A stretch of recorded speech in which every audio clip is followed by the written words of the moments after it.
What's going on, everyone? This is Lior with Compass out of Boston, and in this video we're going to be talking about the pros and the cons of buying new construction homes around the Boston area. So let's get at it.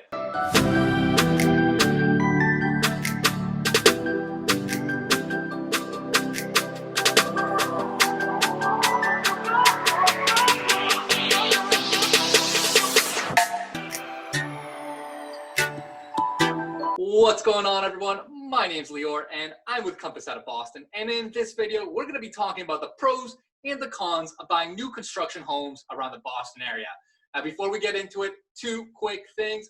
Number one, if this is your first time on my channel, please smash that subscribe button. I put out tons of new videos every single week talking about tips on buying, selling, and investing. I do neighborhood highlights, I do community events, and everything in between. So if you haven't already subscribed, smash that subscribe button. And number two, if you guys are even thinking about doing anything with real estate anywhere around Boston, the greater Boston area, whether it's buying, whether it's selling, whether it's investing, whatever it may be, I get so many calls from you guys who watch my videos on YouTube, and I absolutely love it. So if you guys are thinking about doing anything, shoot me a call, send me a text, send me an email, hit me up on Instagram, whatever it is, and I will help you out. So let's get into today's content, which is all about new construction. And new construction is great, especially in a market like the greater Boston area, where so many of the homes were built in the 18 and 1900s, right? Your options are typically you either buy something new or you're gonna buy something that's pretty old. But that being said, new construction obviously has its pros, but it certainly has a couple of cons as well that you need to consider. So let's start with the pros of new construction. And the number one pro is the maintenance, right? So when new construction, all your big ticket items, right, like the plumbing, the HVAC system, the electrical, the foundation, the actual structure, the roof, right? All of these things are really the expensive stuff that compose homes.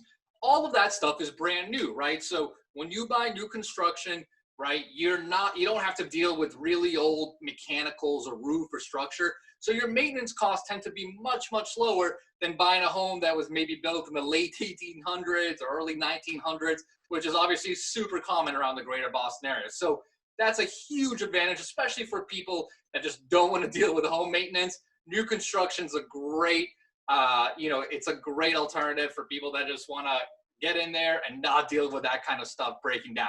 Advantage number two is, well, new construction tends to be really, really nice, right? You tend to have really nice finishes. You know, you're going to have all new appliances, new countertops, all fixtures, tile floors. Everything is absolutely brand new and will look spectacular. And especially as you climb the price point around the Boston area, obviously the more expensive you get, the nicer the finishes, the nicer everything becomes. So, you know, if you don't really want to take on a project where you have to update a kitchen, update countertops, update floors, right? Again, new construction is an excellent opportunity.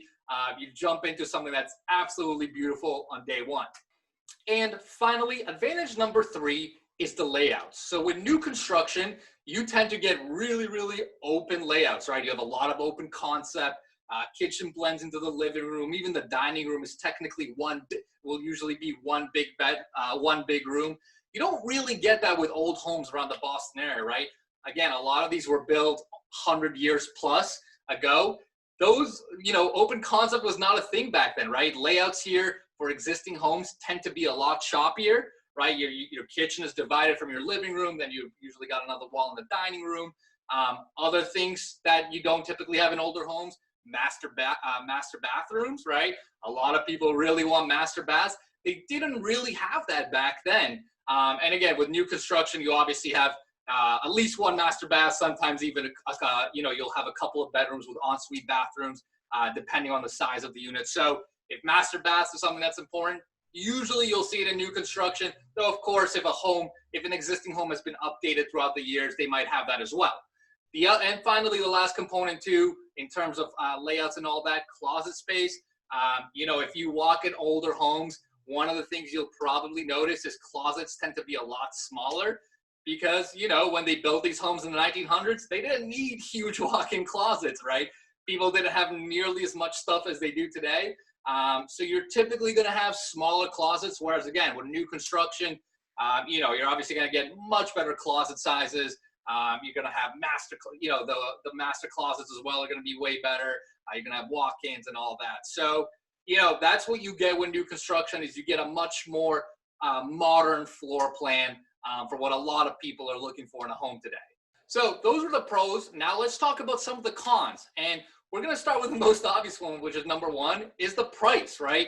New construction is expensive. And especially when you compare a similar product size. So let's say like 1,000 square foot condo, that's new construction, and 1,000 square foot condo that's existing. There's going to be a significant price difference, right? New construction is a lot more expensive.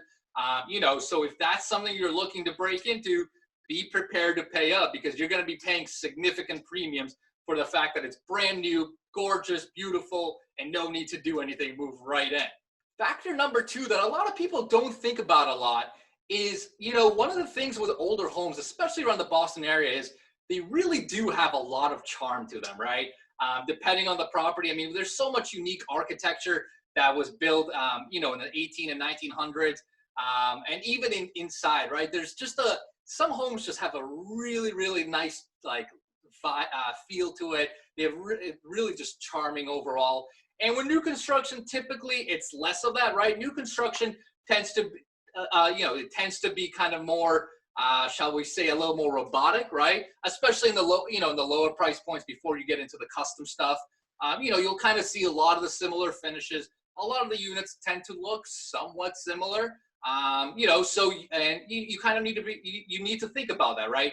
If you're someone that kind of really likes that old Boston charm, and if you don't know what I'm talking about, when you go see a couple of homes, whether it's in downtown Boston, in the North Shore, South Shore, wherever it is, you will feel that, right? You'll walk into an old home that kind of just has this really amazing vibe to it, amazing charm to it, that you simply just don't get in new construction. And for some people, it is really, really important, and they absolutely love it.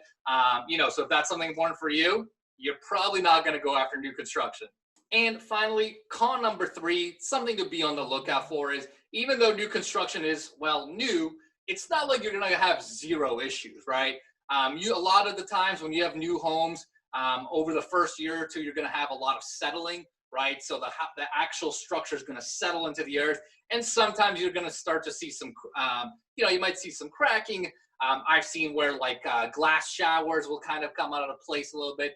Not a major deal, but just something to be aware of. And the other side to it as well is, you know, a lot of this depends, a lot of this maintenance-free point depends on the quality of the construction, right? Obviously, if you're going to buy from a crappy builder or, you know, someone that doesn't do a lot of work, then you're probably going to have a lot more maintenance problems than if you buy from a builder that's a lot more reputable or has done a lot more projects. So it's always important to at least look at who the builder is behind the projects, to see if they have a resume, a portfolio, if they're experienced, because then you at least know that you're buying from a really good quality builder. So those are some of the pros and some of the cons I wanted you guys to consider. Again, new construction is an awesome opportunity. It's not for everyone. Again, some people really love the old existing stuff, especially if you get into the old brick brownstones. I absolutely love those. But for some people, they love modern, and new construction is a great fit. So if you guys have any questions, any comments, whatever it may be, shoot them below. And like I said, guys, I get so many calls from you guys asking me all about investing, buying, selling all around the Boston area. So if you have any questions, just hit me up and I will help you out.